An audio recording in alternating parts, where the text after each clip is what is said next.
Holy moly, breastfeeding is crazy.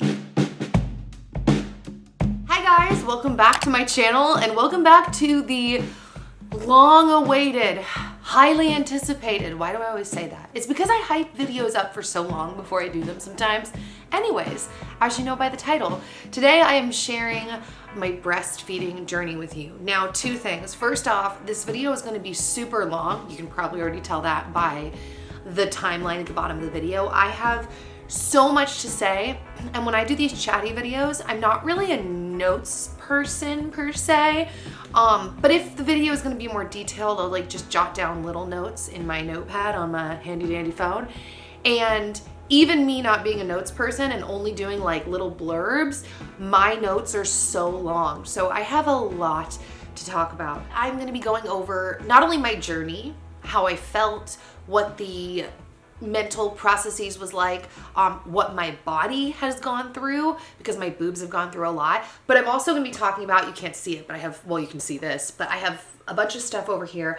I'm going to be sharing with you the tools that I've been using in my breastfeeding and pumping journey, and share with you the things that I've liked and the things that I haven't liked, and explain to you why. Also, how do I even word this? As I'm sure you've all heard by now, we are all on lockdown still for another month here in the US because of the coronavirus. And I just wanted to say that my heart is going out to all of you that are pregnant and about to give birth, because I can imagine that this would be a nerve-wracking time to be doing that. And so I just wanted to tell you that, like, this sounds corny, but my thoughts and my prayers are with you guys.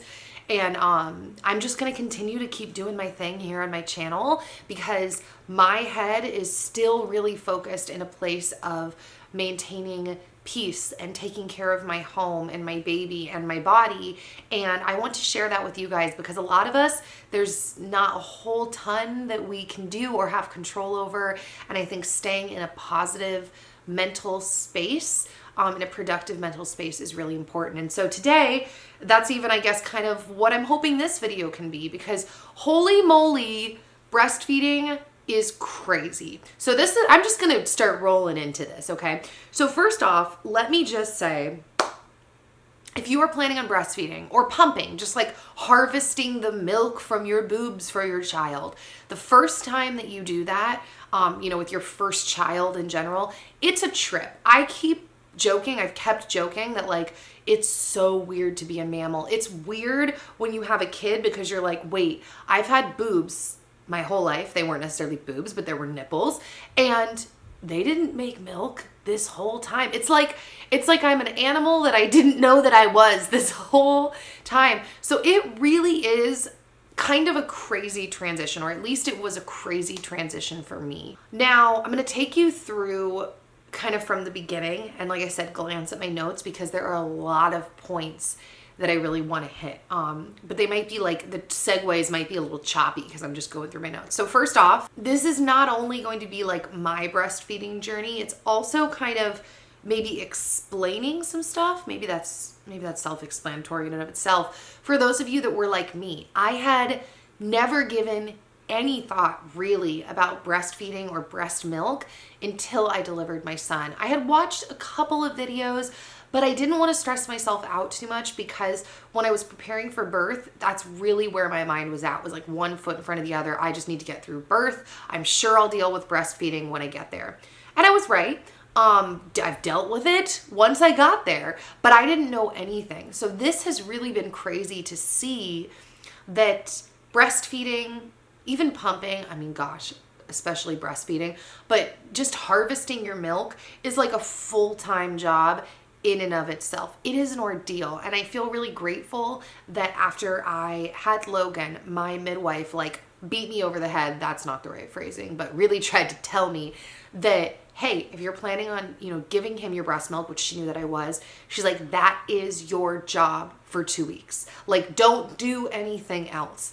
And I'm really glad that, she was reaffirming that in me, that I didn't have to worry about really anything else. I needed to focus on this little transition period of becoming a mammal, getting my milk in, and learning how to feed him. Now, the learning process, way longer than 2 weeks. I'm still learning, and Logan is almost 3 months now, which is mind-blowing. He just turned 11 weeks yesterday. But those first 2 weeks are really like hard. You know, like you never have had a baby on your nipple before if you're breastfeeding, and it's just bizarre, and it's a trip, and your boobs hurt. So I'm gonna stop talking all over the map. I'm gonna go down this list. Okay, so when your milk first comes in, and some people's, it's not even your milk coming in, when stuff starts coming out of your boobs, kind of the first thing that can come out is something called colostrum. And they call it liquid gold because it is typically very, very yellow, very gold. And it's a small amount of milk basically, but it's colostrum that is extremely nutrient dense for the baby when the baby is born. Because when the baby comes out, their stomach is like, I don't even know, man, like this small, like it's tiny.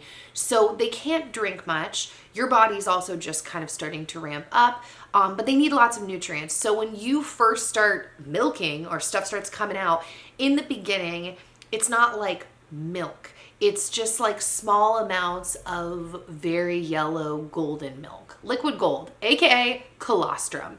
I feel like I just repeated myself in 12 different directions, but I was trying to really explain that.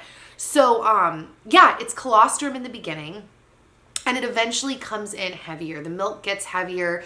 I had written down something about my milk being green. I've actually answered this in a previous video, and that's kind of jumping ahead.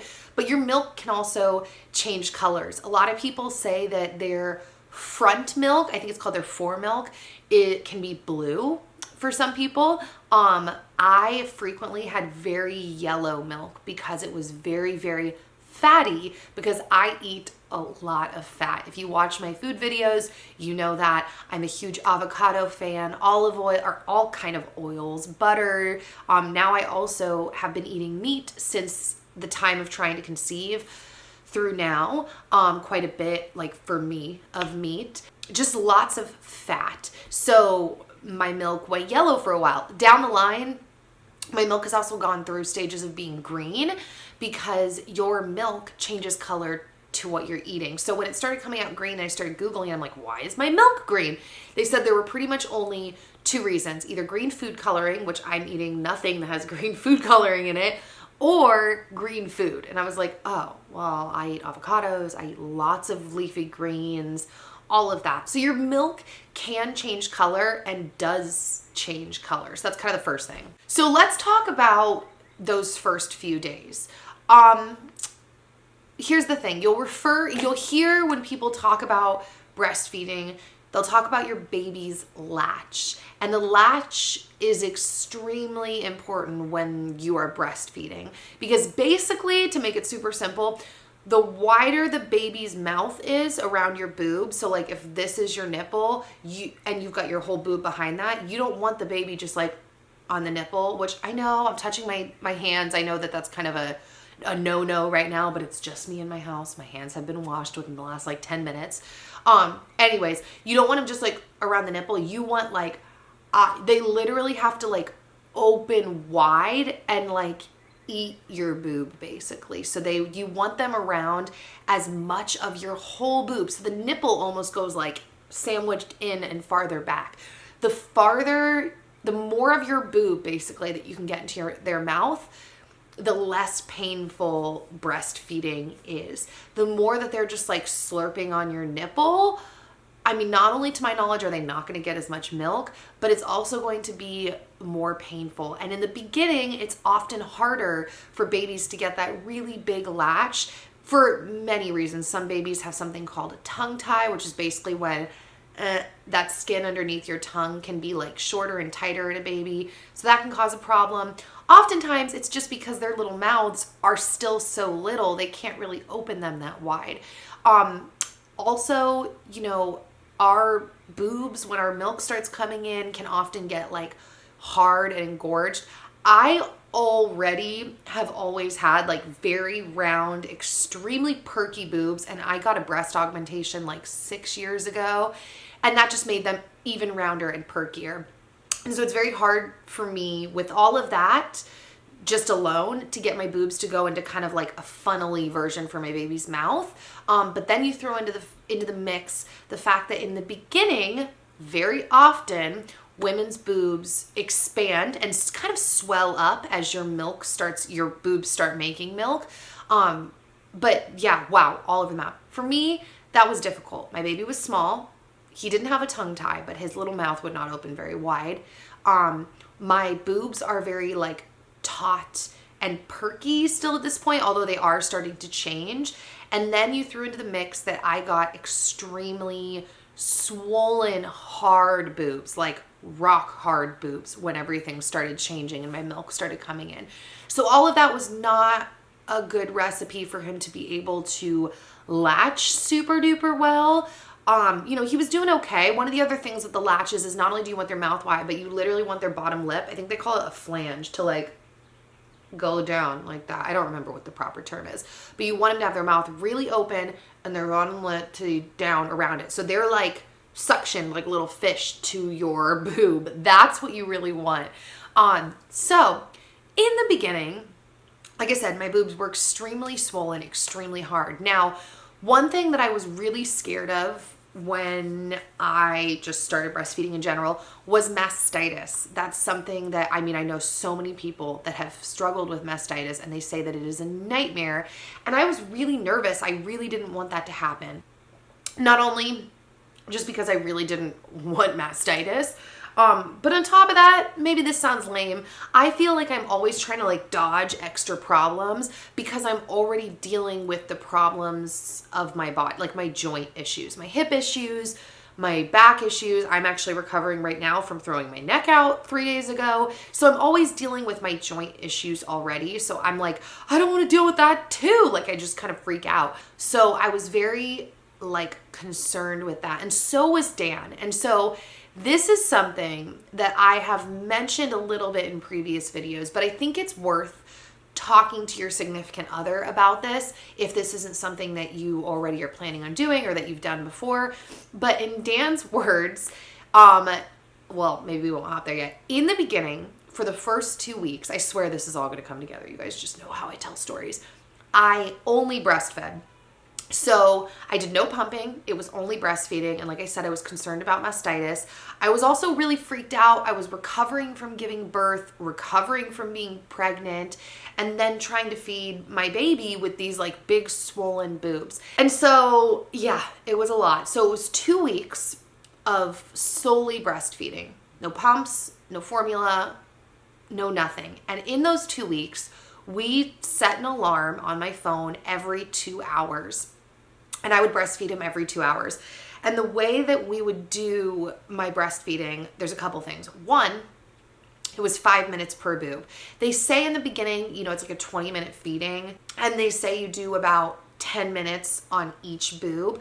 The reason I did 5, 5, 5, 5 was because we actually met with a lactation consultant about 2 to 3 days after giving birth, which, in a hospital, the lactation consultant is there. With a home birth, or at least in my situation, our lactation consultant came to us a couple of days later. And her recommendation was that because I have a breast augmentation, she said that we wanted to make sure that we got out like the fatty milk, because basically the way that your milk drops, I guess, is that in the front of your milk, like the first drop is more watery. It can tend to be a little whiter. And then the second, like the fore milk or the behind milk or whatever, hind milk. I'm getting the terms confused. That's the fattier milk. And she told me that with breast augmentations, sometimes that like drop from the back or whatever, the fattier milk can be delayed.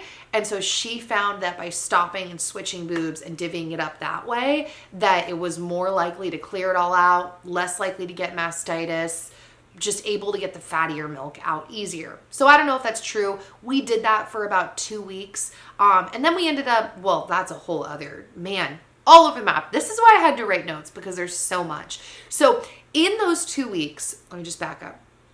We set the alarm every 2 hours, like I mentioned. That's really the big thing in the beginning, is you want to make sure your baby is eating and gaining weight, because when you birth your baby, they will lose a little bit of weight, they'll actually go less than their birth weight, but you want them to gain that weight back kind of as fast as possible, and then you want them to keep putting on weight.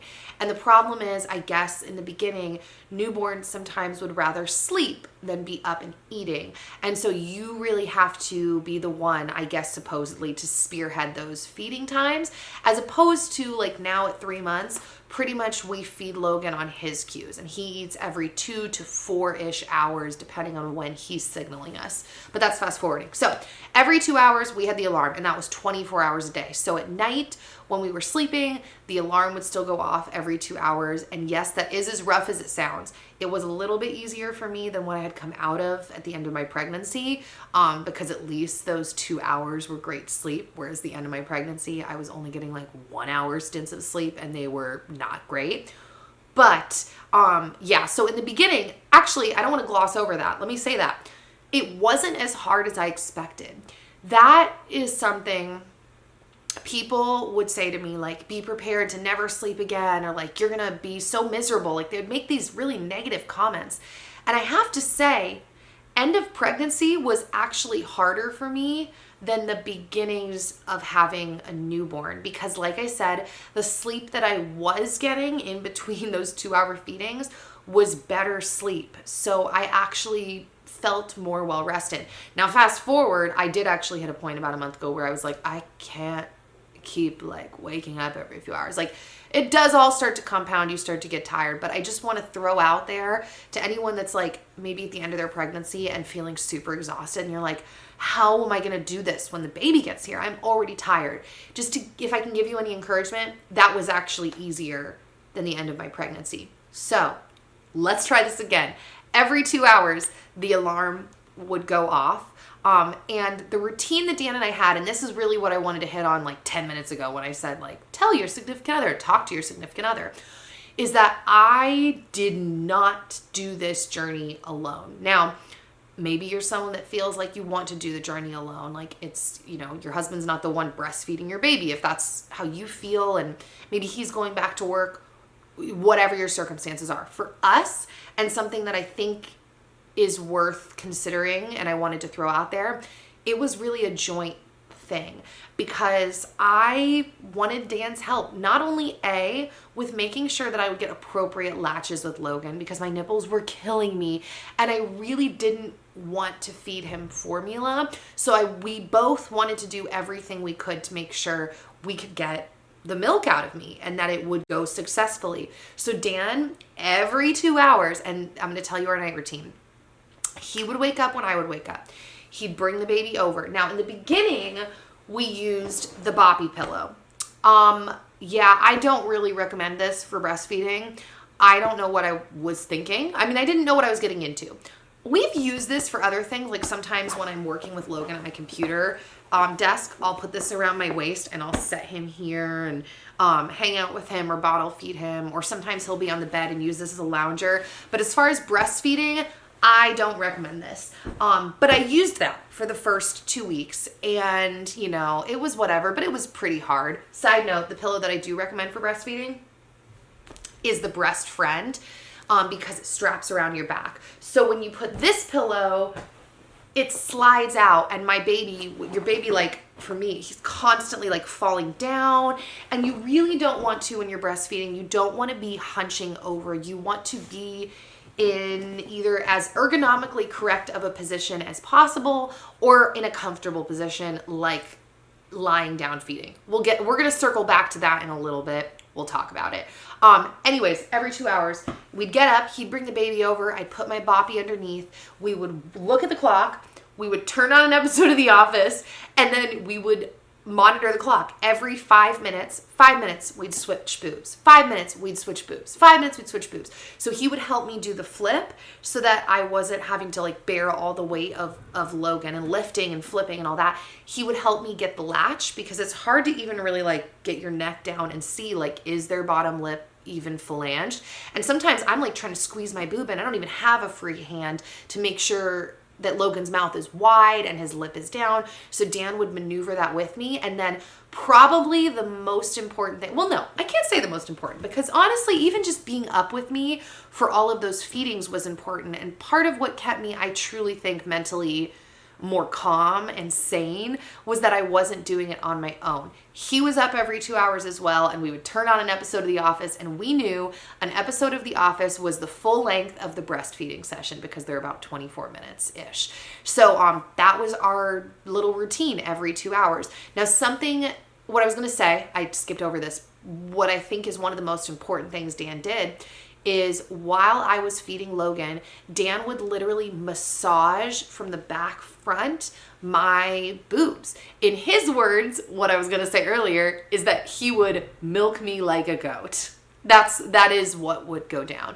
And I think that was so beneficial. I know you can get mastitis at any point, so I'm still praying and hoping that doesn't end up happening to me. But I think I would have gotten mastitis in the beginning if Dan hadn't been there to massage my boobs, because he would do it every single feeding, and my boobs were hard. Like, it was a little freaky. I'm like touching them and thinking about it. Also, I have to pump again soon, so that's probably also what I'm feeling. But he literally would take his hands around my boob and push the milk into Logan's mouth.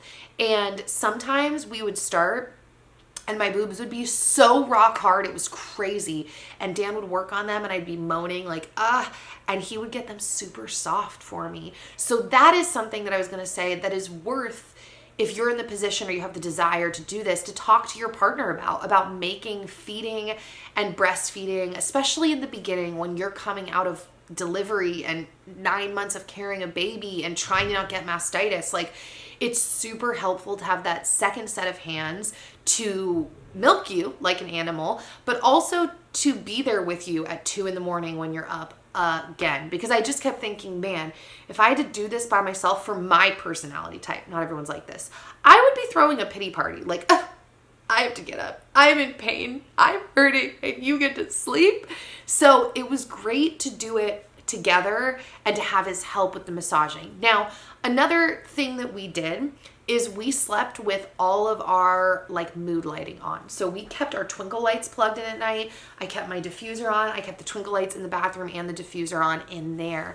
And the reason we did that is because it's rough waking up every 2 hours. Now, they say with light, you don't ever really get to fall asleep that deep. Like, you're supposed to have a dark room to really sleep deep. But the way that we felt was we were like, we're waking up every 2 hours anyways. It's hard to wake up every 2 hours.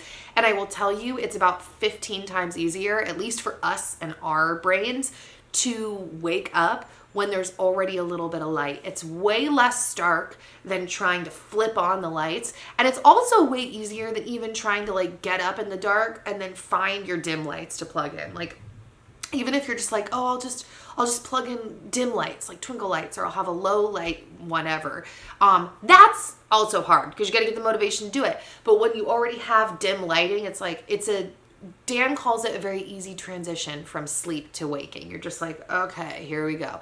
So, we only within the last couple of weeks transitioned to where now all of these lights are off. The twinkle lights are off, and the only light we keep on, because we're still waking up in the middle of the night, but now it's only once or twice.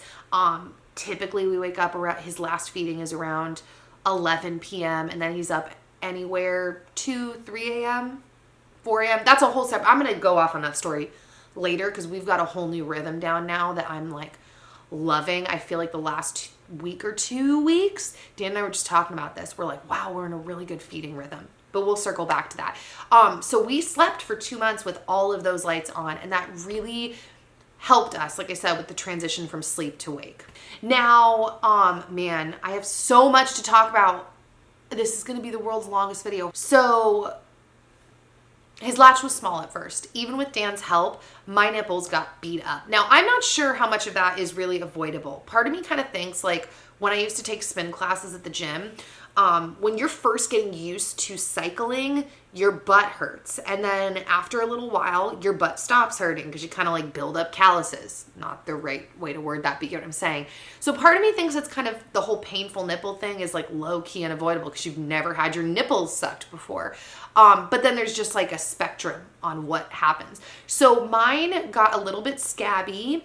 And that's not good. You don't want cuts to just remain on your nipples, because any open wounds on your body is like an entrance into your bloodstream with bacteria basically, but especially on your boobs, it's like you've got someone, your baby, sucking on it, and it's moist, and then you put your bra in and you might be dripping milk, and it's dark and moist, and there's open wounds, and those are just all bad. Like those aren't good ingredients for, yeah, you get what I'm saying. You don't want that. So in the beginning, some of the things that I did, for the swelling, I would ice my boobs after I would feed. And we would call them corn tits. They were just like my bags of frozen corn that I would like stick. I'd be like, Dan, get me corn tits. And he'd bring up the bags of corn and I'd put them in my boobs. That's one thing. But that's kind of not really the sore nipples. I'm all over the map. For the actual nipples, what I would do is I got something called, I think, Bacitril. I'll try to find it and show it on screen. I forgot I was even going to mention this. And it's basically like a very affordable antibiotic cream. And I'm not an antibiotic person. Like I do everything I can to kind of avoid them in general, but my nipples had scabs on them and I was like really hurting, and the lactation consultant just said, this is what you should do. It'll be better in 2 days.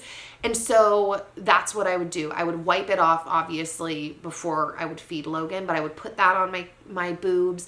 And what I would put over the antibacterial cream were these little frozen nipple pads. Medela sells them, I think, and Lancino sells them. And they're just like jelly packs that go over your nipples to hold in moisture. But also, I would stick them in the freezer so they would be very cold and they would feel so good on my hot, chapped, scabby nipples. So that was kind of the regimen of what I did in the beginning, for maybe like a week and a half. I actually ended up picking up that regimen again, maybe around like 3 weeks, because I had kind of a little flare up. But the lactation consultant was totally right. It cleared up really fast, like by using the antibacterial and then the frozen nipple pads and then the corn. It all really helped to calm down my breasts and allow them to not be in so much pain. And that's the thing. It really hurt me in the beginning. And even now with my boobs being like what I would pretty much consider totally healed, like they're a little bit pink sometimes now, but they're really not, they're healed. They're not like before. But even now it's always like, okay, time to milk. Like it's intense getting milked, in my opinion. That's just sharing my personal experience. And in the beginning, every time it was like cringy, because I'm like, ugh, my nipples, here we go. Like, but you know, you work past it and it does get better. And when everybody says that all of this stuff gets easier, they're right. It does get easier. Even things like we're nearing the end of our 4th trimester, and Dan and I keep looking at each other and we're like, wow, everyone is right. Like the fog is lifting.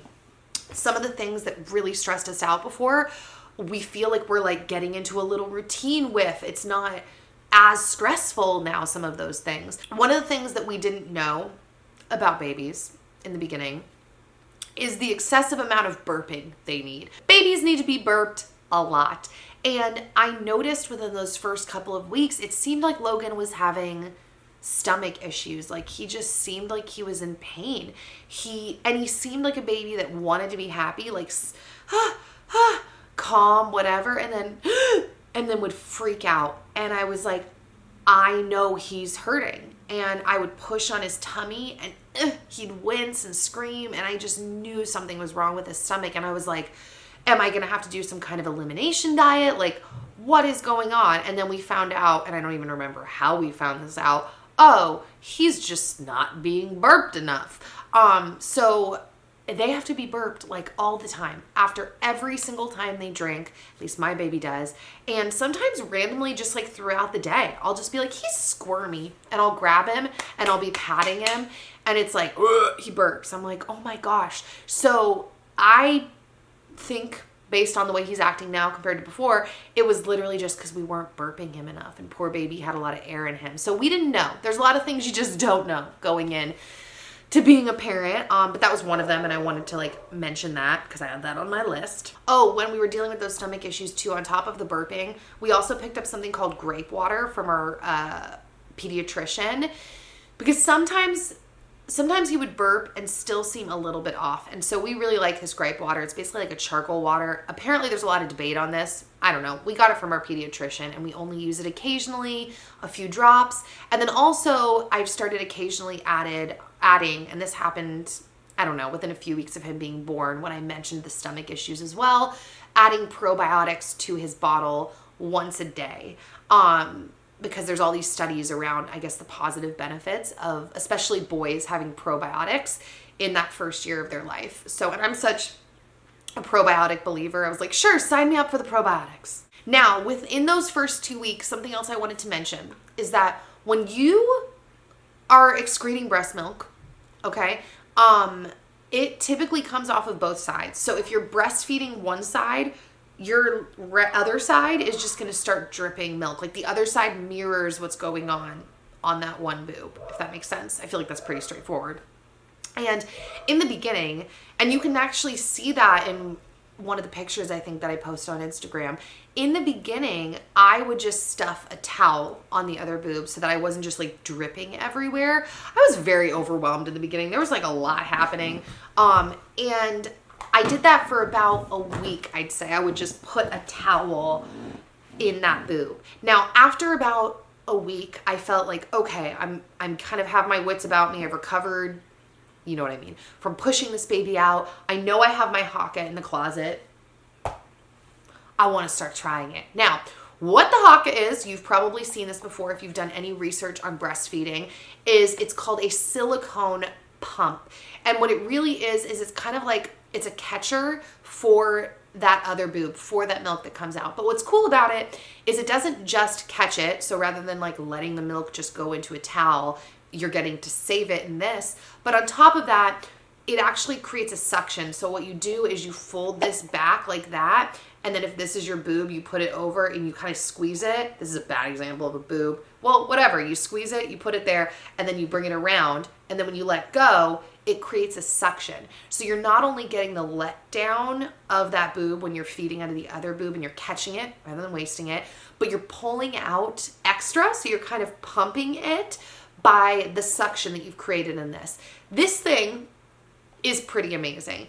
And I fell in love with it right when I started using it, because suddenly I was able to see how much extra milk I was able to catch and gather that wasn't just going into a towel. So once I started using this, I fell in love. I never breastfed again without it because, well, that's not true. I breastfed a couple times without it, just like on the fly, where I didn't want to go get my Haakaa. But most of the time I try to make sure I have the Haakaa, because otherwise it feels like wasted milk. Like I want to catch and save the milk. Now I will say, I'm just going to throw this out there.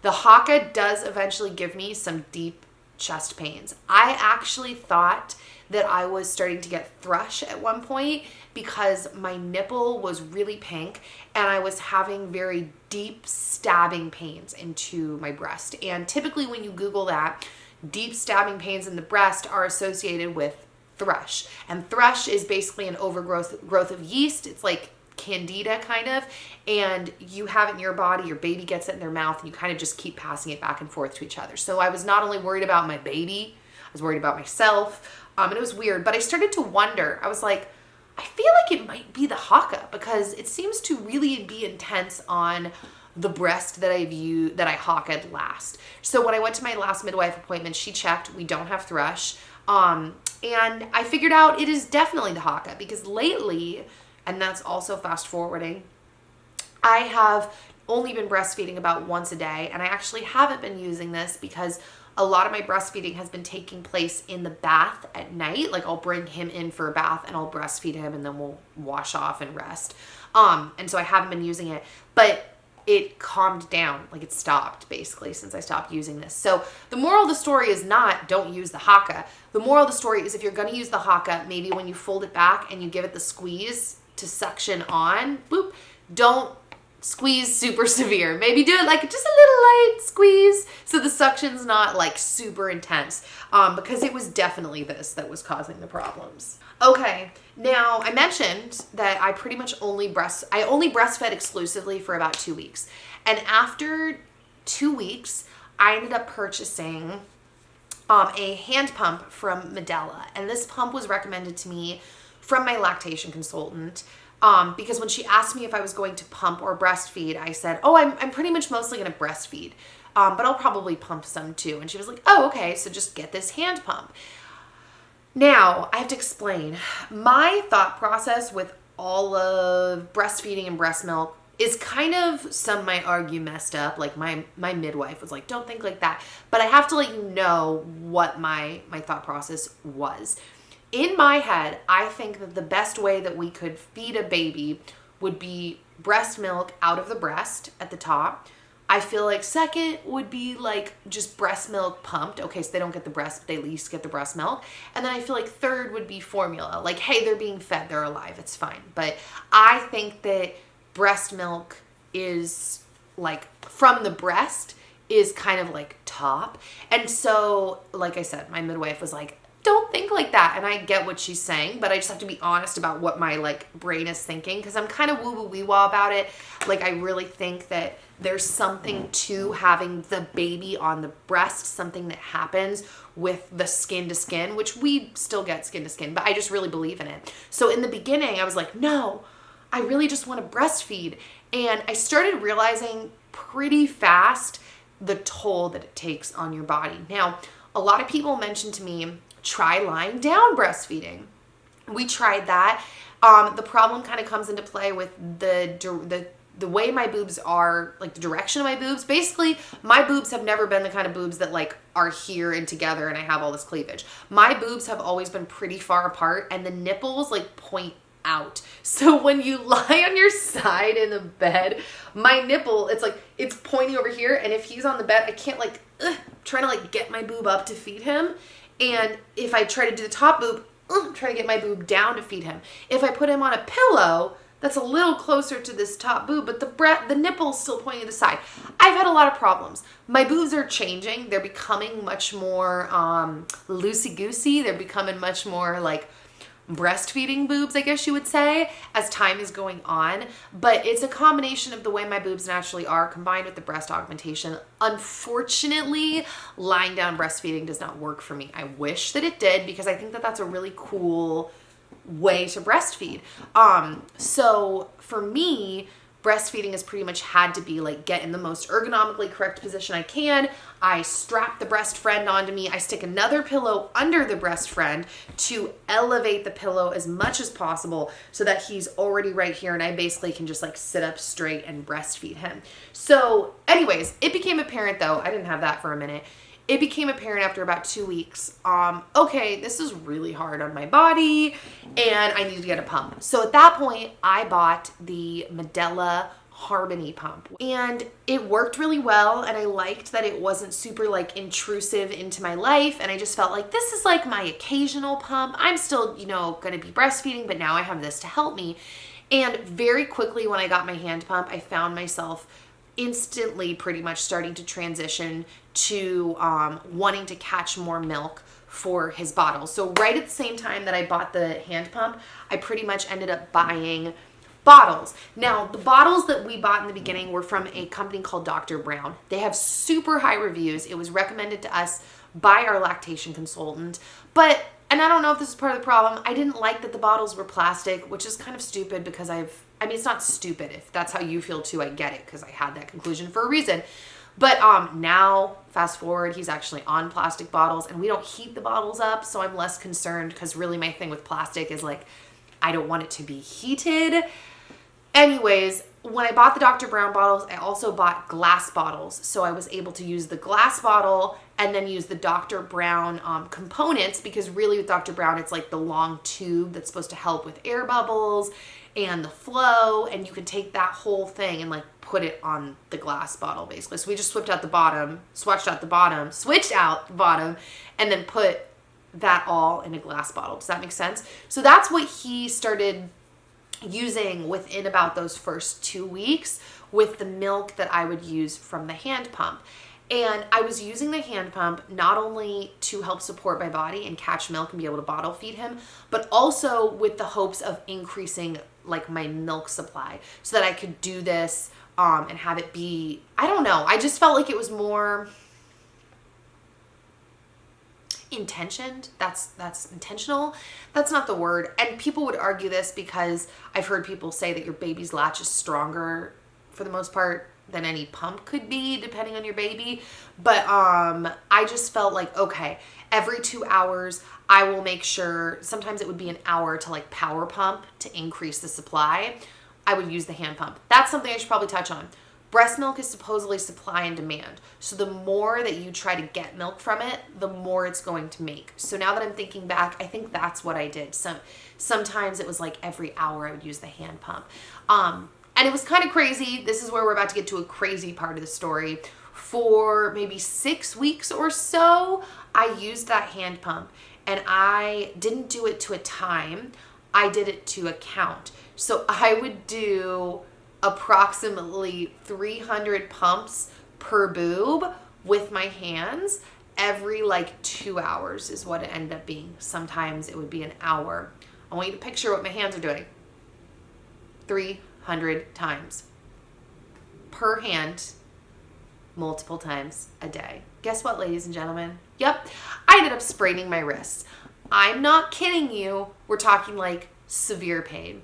So when my sister-in-law was in town, I hit the wall. She couldn't believe that I was using a hand pump as my main pump. She was like, that's good to keep around and all in case you need to travel, or like sometimes the hand pump you have a lot of control as to like how long you want the suck to be if you're like trying to get, I don't know, like if you're having maybe the beginnings of mastitis and you feel a lump.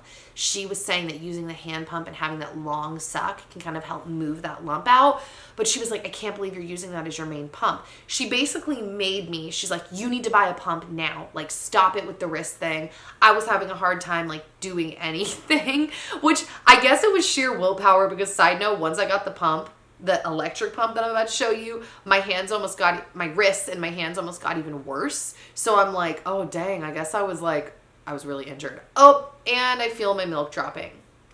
That's a separate thing we're going to talk about. I'll just say it now. Milk dropping is when suddenly your milk just like comes in and starts coming out of your nipples. It happens like when you think about milking, at least for me. We're going to say we're talking about me. When I think about milking, like, oh, it's time to milk my baby soon. And the reason this started happening is because I'm talking about milking, and also my alarm just went off that I have to go pump very soon. So I felt my milk drop. But it's weird. It's like a tingly sensation that happens, and then the milk comes in. Very bizarre. Anyways. Okay. So she couldn't believe it that I was using that hand pump. And she basically recommended to me getting something called the Spectra. I believe this is called like an S1 or something like that. Maybe an S2. I'm not sure. S1 Plus, Spectra S1 Plus. And this is supposedly like a hospital grade pump. And what we ended up doing is like the day that she convinced me, she's like, you need it and you need it now. She's like, I can't watch you with this wrist thing anymore. So I picked it up on the Target to Go app. Like we literally went an hour later, pulled up to the store, and they like brought us out the pump. And it comes with these as well, which literally just attach to your boobs and the milk comes out. Now, I will tell you what you need for this, unless you want to stand there and hold it, which some people do. You need a pumping bra. And this pumping bra was also recommended to me by my sister-in-law. And she's right. It's a great pumping bra. This is from Target and it's from the brand Lancino. And it basically is cool because you can adjust with Velcro on the back, which is awesome because I use this bra for my other pump too that I'm going to show you in a second. It's not meant to be used for that pump, but that's what I use it for. So yeah, you can adjust as your boobs grow and shrink or whatever. And you've got these optional straps to hold it up just because when this fills up, it starts to get heavy and pull down. So it's cool that you've got the straps. And then you have these little like front hole things. Ew, I'm sorry if there's stains on that. Breast milk, very cute. And you basically just stick this in. It's very self-explanatory. In the hole onto your boob, and you can walk around with these like, milk things just hanging off your tits. It's really cute. So, yeah, I basically fell in love with this right away. Like, I couldn't believe it when I got it home that night. My sister-in-law like gave me a whole lesson on how to use this pump and how to set it up. And when I was done, I literally walked downstairs and I was like, guys, my life has officially been changed. Like, It was amazing. Having to sit there and count to 300 on each boob every 2 hours is so different than just setting this up and then just like watching the timer for 20 minutes. Like, so much easier. And this pump is legitimately amazing. It pulls out like the maximum amount of milk that I could get in that time. Actually, I immediately doubled the amount that I was harvesting every time once I switched from my hand pump to this. Like, I couldn't believe it. I was like, that was effortless. I sat there and I just got double the milk. So I really love this thing. The reason that she recommended it was because rather than just one suck, I guess their tagline is like, our pumps don't pump, they suckle. And it has to do with the way that you can hear the air. It's like because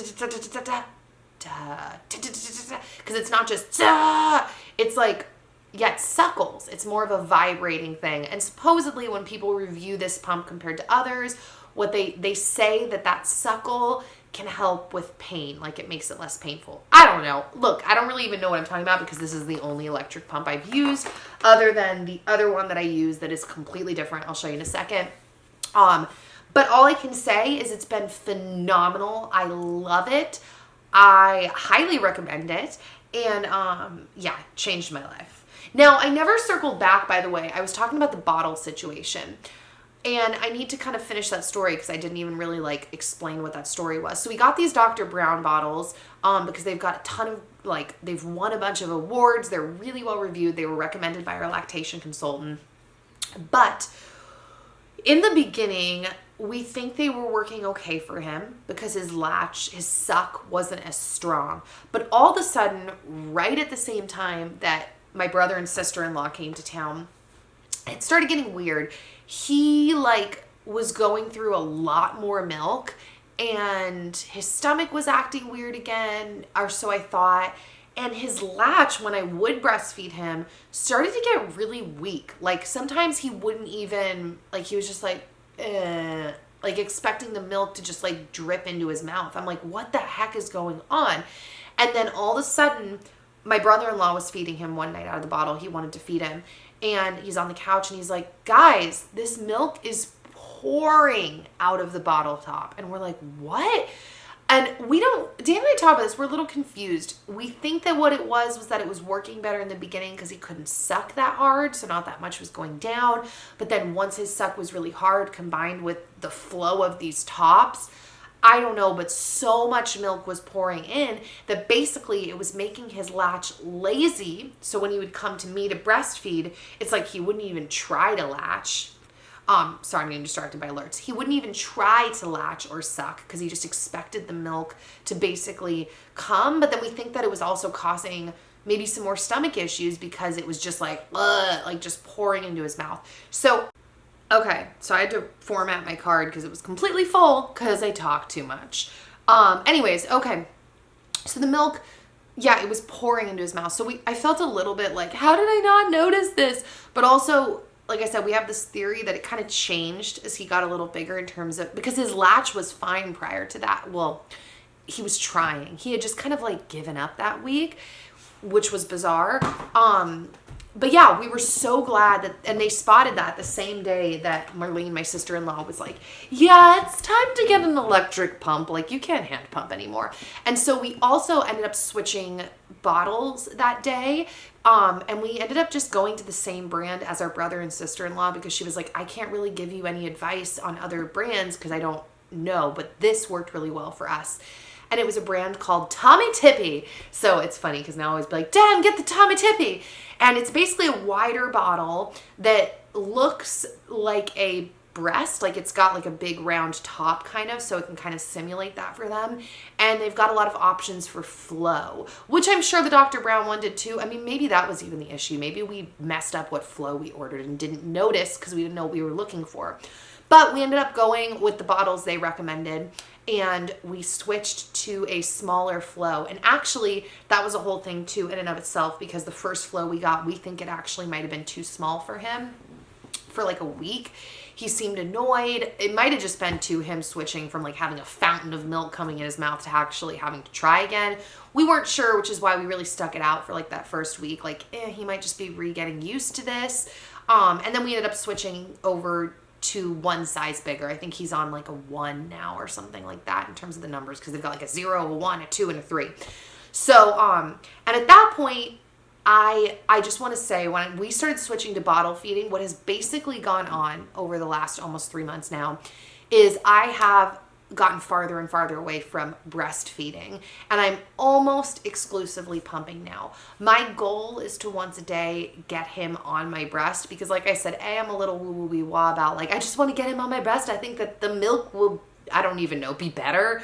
I don't know. I just think that the bottle makes milk, or I think that your body makes milk specifically for your baby, and having your baby there is really beneficial. But it feels kind of stupid too, because I think you can kind of get the same thing from just like skin to skin. And also, honestly, this might not even be true. I'm just letting you in on my thought process. So I still try to get him on my breast at least once a day, but I'm almost entirely primarily pumping. And the main reason is what I've mentioned before. It's to save my body. You know, it is what it is. I've felt bummed at points. Like, I wish I could be one of those cool hippie moms that's just always like throwing my baby on my boob. I got multiple babies on my boobs. But at this point, that's just not me. And there's that saying that they say, like, a fed baby is a happy baby. And it's really just like, you got to just feed your baby. And that's kind of wherever you land on the spectrum. Feeding your baby is good, and that's really all that matters, and I know that, but I'm just letting you into my like psyche.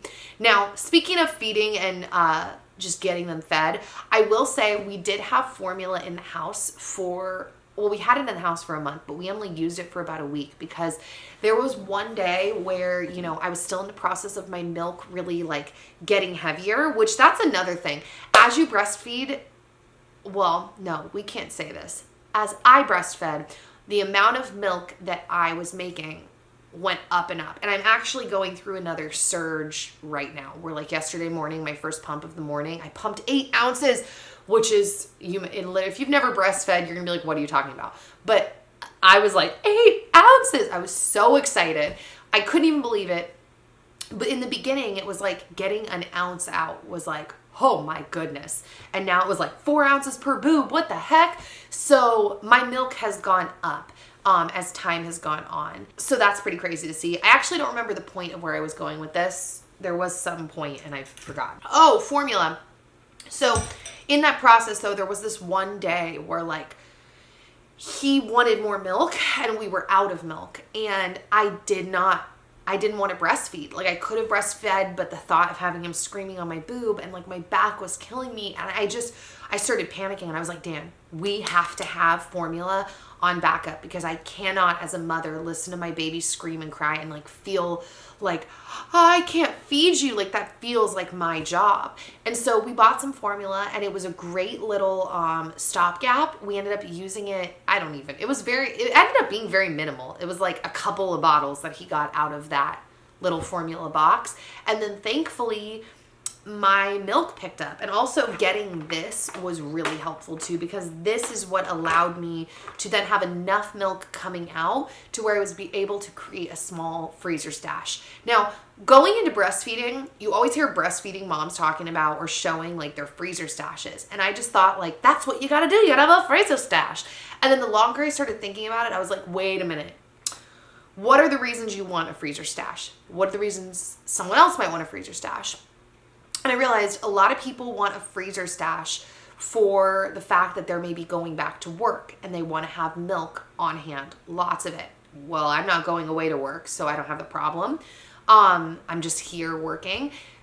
Or they might want it for if they're going on like a trip, or they're going to be away, or just like a backup emergency. But the more I started thinking about it, the point is, the more I realized I didn't need like some huge backup stash of milk. I just wanted a little bit on the backup in case my flow slowed down, or just to have it if I was, gone, stuck somewhere for a few hours, then Dan had more milk on hand. Or if we wanted to go out on a date night, or if I do take a trip. So I'm still slowly building a stash. I think the most I ended up getting to at one point was about 60 ounces in the fridge. I had like 6 10-ounce freezer bags. I'm now down to 3, but I'm about to put a 4th back because we ended up using some of them because I had taken like, wow, a lot of information. I've been having a couple longer sleep bouts at night, and there was one time where like that longer sleep bout, I ended up, because I wasn't pumping, he needed to pull out the freezer bag the next day. And I was like, that's what it's there for, to not cause me stress so that my baby can eat. Also, there was a little bit of a learning curve, and I dipped down in milk supply at first when I added this pump into my life as well. And this, I love this so much. This is called the LV. Now, yes, these are literal pumps that attach to your boobs like so, and you wear them in a bra. Now, a lot of people wear these in nursing bras. I don't own a nursing bra, not yet at least. And so the way that I've been doing it is I will wear this bra and I will stick the pumps in the front. But the cool thing about this, I'll usually wear like a cardigan over it in the house. But because you have these holes, I can actually open and see, even though there is an app that comes with this that tells you how much you have, but sometimes I want to just see it, and I can open up this little window and see how much milk I've collected. These are awesome, but the first week that I tried these, my milk supply actually dipped because there was kind of a learning curve. Like, it would take me a while to get set up and get the pump going, and the time that you have to have this on is different than the time that you have, or that I have the Spectra pump on. I actually have to do this for a little longer to come close to the amount that I pump in the Spectra. So it's really, the way that I see this is it's just another tool. Every time it's time to feed him, or every time it's time to harvest milk, I pick the tool that is the most appropriate for that time. So sometimes it's my Spectra. Sometimes I want to breastfeed him. Sometimes I don't want to be stuck and attached to a pump or have plugs in or whatever, and then I use my LV. And this is amazing because I'm able to walk around, clean. We went on a walk the other night and I had this attached. I was doing the laundry the other night and I had these attached. I've cooked multiple meals while pumping. We've had guests over and I've just walked around the house with these on. So this is awesome, but it did cause me to use some of my freezer bags at first because there was that learning curve. And so now I'm catching back up in the freezer bags as I figure out what tools work for what time. Now, that is pretty much it for my pumping equipment. Wow, we're getting finally to the end of this video, guys. So there's a couple things I want to kind of touch on here at the end. A bunch of people have been asking about my milk supply and how I've kept my milk supply up. Now, I have to preface this by saying, I don't know. I don't know how much is just like naturally, biologically happening. What is going down. I will say this. My mom had a really hard time creating breast milk. Like, she said she could pump for like an hour and not even have an ounce. To put that in perspective, the 8 ounces that I pumped the other morning, that was in 20 minutes. So she never was able to get much of a milk supply. Now, that might have been different if she had different circumstances, including sometimes a C-section can mess with your milk supply. I was C-section. She didn't have access to the internet, and I truly, truly think that the access to the internet gives a lot of people a sense of community and the desire to keep going in this because you can keep finding out information. And I think that she didn't have as much access to information, so that might have been part of the problem as well. But she claims, man, that she really gave it an effort and her milk just never really came in very much on any of her babies. I was the only C-section baby, side note. So that being said, I am, I'm getting milk, but my mom didn't. I also have a breast augmentation, and sometimes that can be known to mess with your milk supply, and I've been fine. So take all this for what it's worth. I don't know. I'm just going to share with you. One thing, pretty much the only thing I've been doing really for milk supply as far as supplements is I've been taking something called fenugreek. I'm going to show you. Now, I didn't know fenugreek is like pretty debated online. Some people say that that actually dries up their milk supply. I mean, I obviously haven't had that problem. I will say it makes your BO smell really weird, like kind of like fennel or licorice. It's really bizarre. But I take 2 of these every single day. Now, I hesitate to even point at these because I'm such a believer in vitamins and supplements. Don't get me wrong, like I really believe in them, but I think too many of us associate supplements with like the same category as like pharmaceuticals, like they're magic pills. And I don't really feel that way. I feel like they support your body. It's a supplement and encourages your body to do something. So, but I do take 2 of these every single day. What I have also really focused on is my diet, just like usual, right? I try to drink tons of water because everybody says that your body magically turns the water into breast milk. So I drink tons of water. I eat things that are known as, I think, galactogens. I think that's what they're called, which is basically food that is rumored to help your milk produce more milk, or your milk ducts produce more milk. So I eat lots of nuts and seeds. And I actually don't eat a ton of dairy, to be honest, because I got nervous that was affecting Logan's stomach. But I do eat lots of pasture raised, organic, leaf fed eggs.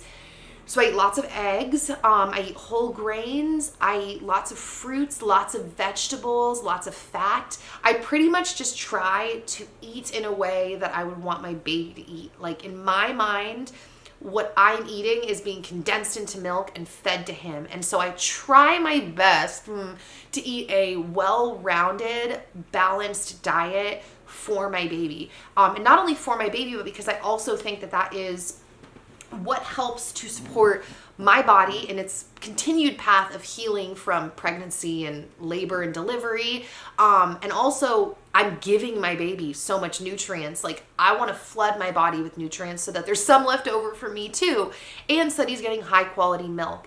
And so those are really the things that I've done to try to keep my milk supply up, is eat foods that are galactogen food. I could be saying that word wrong. I don't know. I actually have been eating these cookies lately because oats is a food that they tout as being really great for milk supply. Now there's a lot of debate on that. Some people think that these carby foods like oats creates kind of like lower quality, cheap, quick milk, and that really it's like fat and protein. It creates high quality milk. But that's really debated on. I'm just throwing out there things that I've read, and I do eat oats. I actually have been eating these cookies that are so good. It's upsetting. They're oat flour cookies. And they're basically just like oats, organic oats that I buy that I ground up into a flour, and they're like eggs, and I used our homemade vanilla extract. Oh my gosh, so good. And salt and baking soda, and these like organic chocolate chips, and they're upsettingly good. But I wanted to answer that because a lot of people have asked me, like, what have you been doing to keep your milk supply up? And I'm like, I don't really know. I make an effort and see what happens. And so far, my milk supply has stayed up. I guess the point of that long rant is there is no guarantee. Just like how I did the video on what I did to prepare for labor, it's really just me sharing. I'm not saying like, do this and you will have this. I mean, it's the same thing with like acne, right? I always do that comparison because to those of you that haven't been around long enough, I used to have severe cystic acne, and the things that some people would do successfully to keep their skin clear, which are very common sense things, I would do and it wouldn't fix my acne. So nothing is ever a guarantee, right? But you just take a swing at things that make sense to you, that vibe with you, that you're reading and you're like, okay, like I said, that makes sense to me, and you try it and you see what happens. But those are the things that I've been doing, and so far, I think I've had a decent milk supply. I've been able to feed my baby. So that is extremely exciting for me. Literally the last thing I have written down in my notes, I had written down about, well, it's technically 2 things, about the fact that I take a bath every single night for my joints and my body. But I also bring Logan in every single night pretty much, and he relaxes with me. And that is typically where I do pretty much my only breastfeeding session now with him. I have breastfed him a couple of times where like, there were 2 times where this really freaked me out. Okay, this was crazy. We had one night where we were in the bedroom and he just started crying and he wouldn't stop, and we could not figure it out. We were like, what is going on? And Dan left the room to go grab something, and all of a sudden I had this like mom instinct out of desperation. I was like, he wants my boob.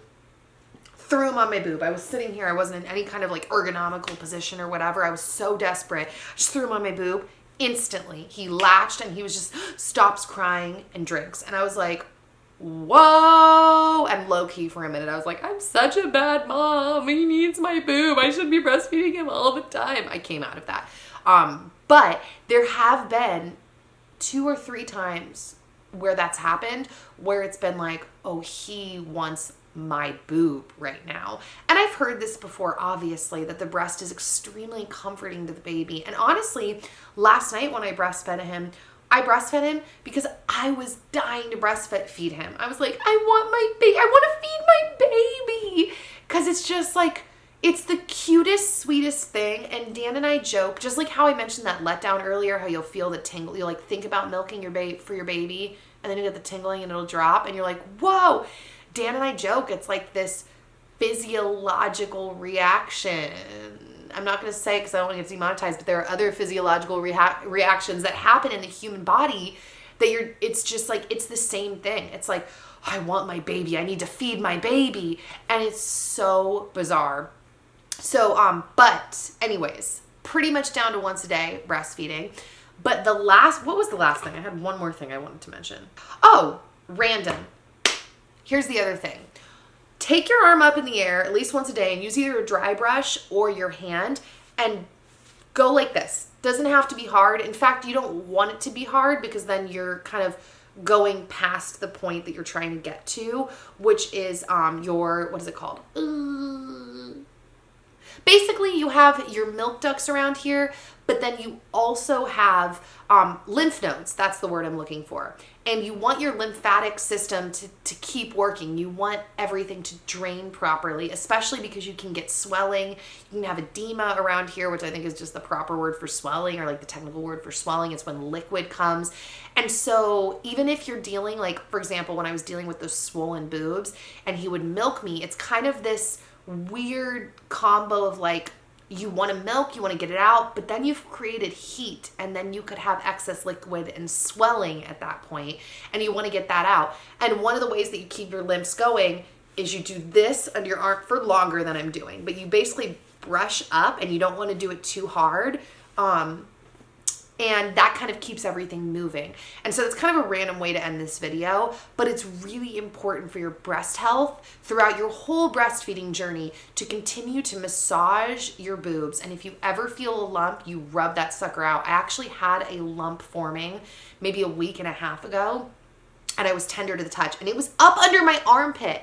I was like, is that a lymph node? I thought it was a lymph node for sure, but then Google was also telling me that there are milk ducts all the way back there. So I basically just started like rubbing it, because you want to rub it out and get it, and I would rub it towards my nipple to try to get the milk out. But then I would also do this like wiping thing for swelling and to get the edema out and keep my lymph nodes, I don't even know what the word would be, healthy.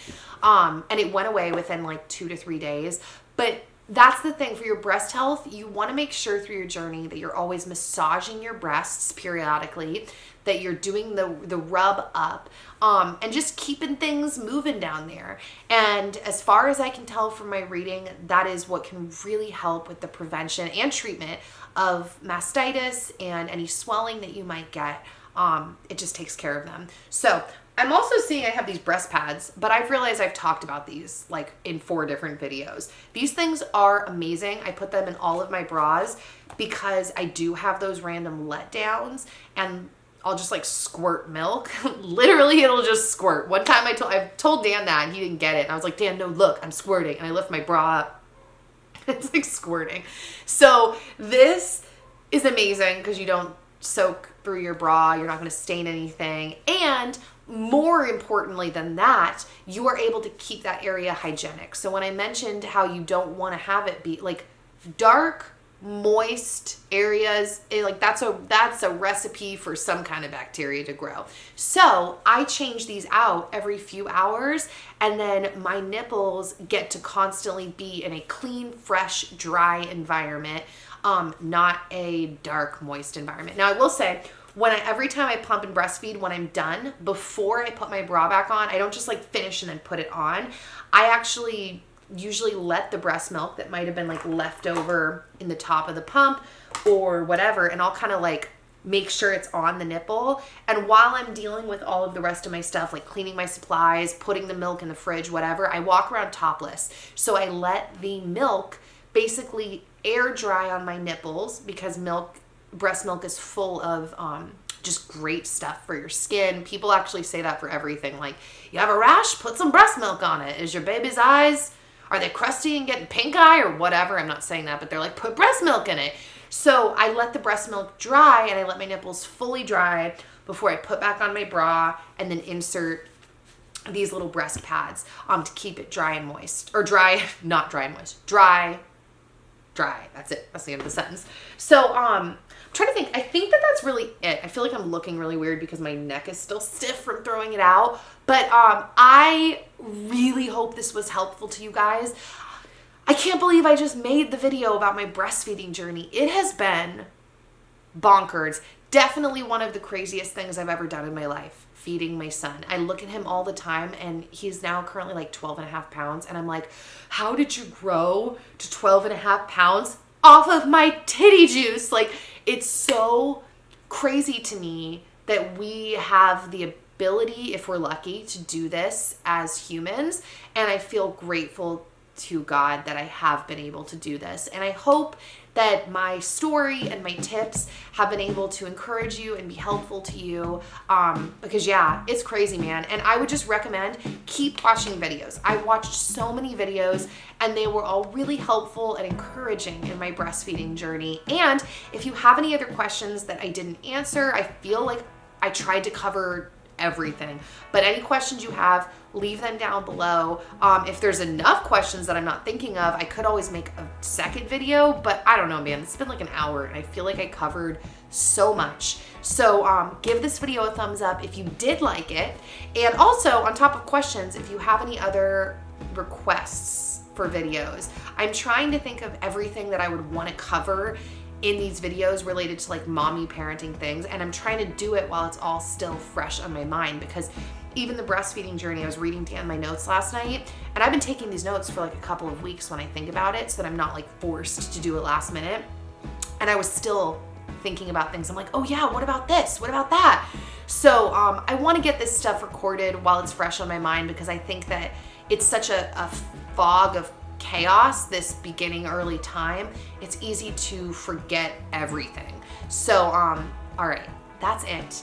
I will hopefully see you guys back here soon with another new video. Stay safe, and I hope that you can stay mentally at peace during this kind of crazy time right now. I'm sending you guys love and like hugs through the internet, and I'm praying for all of you. And okay, I'm gonna stop blabbering now. That's it. Okay, bye guys.